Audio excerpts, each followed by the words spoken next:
Monara. J'aimerais vous parler d'un livre qui se nomme Autodéfense psychique et qui a été écrit par Dion Fortune en 1930.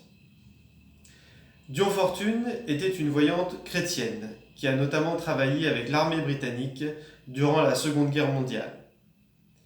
Elle croyait dans le concept d'âme sœur et a dénoncé bon nombre de pratiques sectaires dans l'ésotérisme. Ce livre est vraiment très intéressant, je vous le conseille fortement.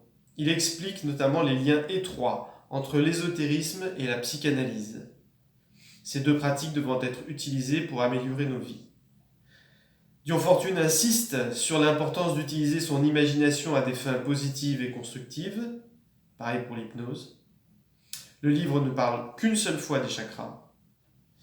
Dion Fortune parle notamment des êtres de lumière. Elle insiste sur la puissance de Notre-Dame, du Christ et des archanges. Elle parle également d'Osiris, et dans un autre de ses livres, La prêtresse de l'océan, je crois, elle parle d'Isis.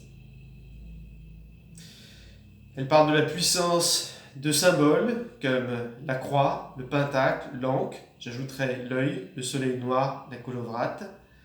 Elle parle de la puissance de l'eau, du sel, de l'ail. Il conseille de forger des armes psychiques comme l'épée, la hache par exemple, mais également le crochet ou la raquette.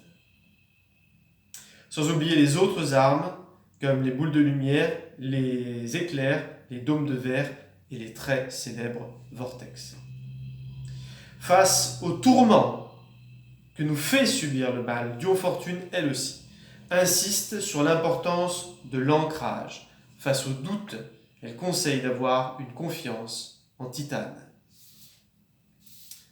L'auteur explique l'existence d'une police occulte qu'il serait possible donc de contacter via la prière. Elle parle des différentes catégories d'anges, notamment les veilleurs. Elle explique que les églises sont des endroits utiles pour stopper une attaque psychique. Je pense qu'il en est de même pour les cimetières. En conclusion, je voudrais vous dire vraiment que ce livre est très important, très utile, révolutionnaire sur bien des points. Ce n'est pas un livre pour les hippies, c'est un livre pour se battre, voilà. Et je voudrais vous rappeler que vous êtes des championnes et des champions, que vous êtes bourrés de potentiel, que vous êtes nés pour vous battre et pour réussir. Alors, en avant!